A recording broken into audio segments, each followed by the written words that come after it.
So we have a Springfield Phantom 1 here, and it's in for some brake lining. I noticed the last time the car was in, we had the brake drums off and saw that the lining was worn almost to the point where the rivets were coming into close contact with the brake drum. So that means it's time to redo the brakes. So I thought I would first demonstrate how the wheel comes on and off. Well, we're just going to do off at this point. So again, this is a Springfield Phantom 1, not to be confused with the British Phantom 1. The late Springfield Silver Ghost uses the same sort of nut to hold on the wheel. The earlier Springfield Ghost used similar to what the British cars used. So we start off first with our proper wheel wrench. This is what it looks like for the Springfield Buffalo type wheel, and it is very nicely has a plate on there, an instruction plate that tells you how to operate the wrench, and it's also, the process is also in the owner's handbook. So it fits on like so.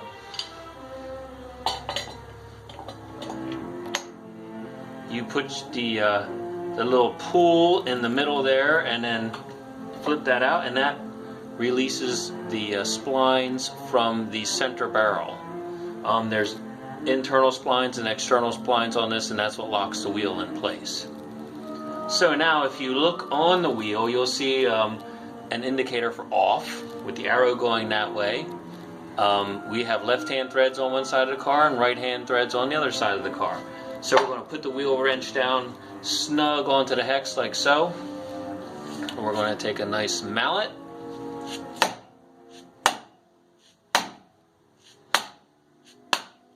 So now if you read the instruction plate, it says you snug it down by hand and then you give it 3 good smacks with a hammer or a mallet. So it took me 4 to get it off, so that gives you an idea of it was on correctly. You don't want to over tighten and you don't want to under tighten. So it's very important to make sure you have it on with 3 or 4 good smacks with the mallet to make sure that it's seated in place. So then you just wind it off.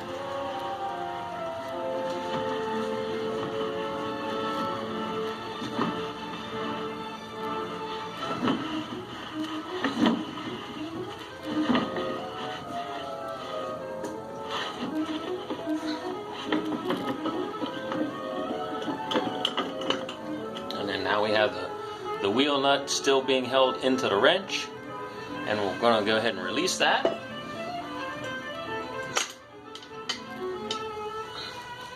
And then we can just take our wheel right off.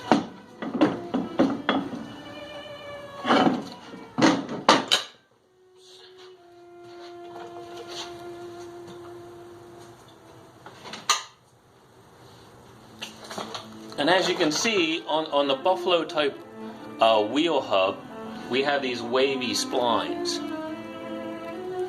Bring the camera in a little closer so you can see. So if you, on the rear, if you don't have your nut, the wheel nut on tight enough, you might get some clunking in between those splines when you're either taking off or using the brakes or going in reverse. You can also get some clunking in the driving dogs as well, and we'll get into that a little bit when we start getting onto the rear hubs. So the next step will be to get the drum off, and we'll demonstrate that here in just a little bit.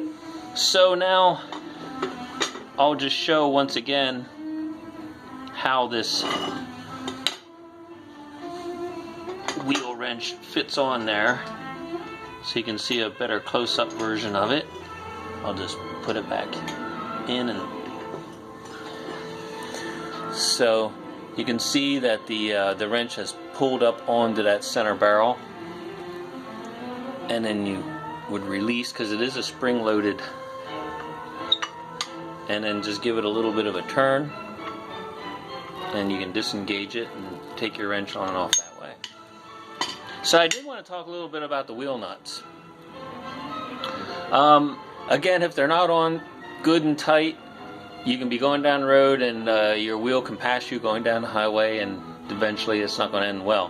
So you do want to make sure that it's on good and tight. and that these splines and everything engage, and that the plate goes back into place to ensure that the splines have engaged properly.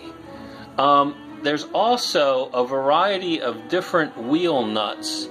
I wouldn't say a variety, but I would say maybe like 2 or 3 different versions that come in different lengths.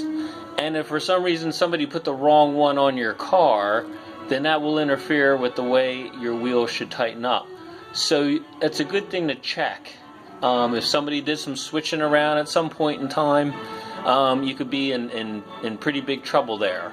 There is a bit of a description of the different wheel nuts that you can find. I think it's in Art Souter's book, and also in the Phantom 1 manual that Ed Lake had put together.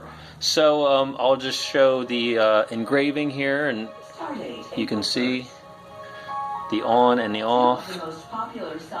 And I want to put this wheel nut down, and then we'll get started on taking off the drum. They're due west as darkness falls.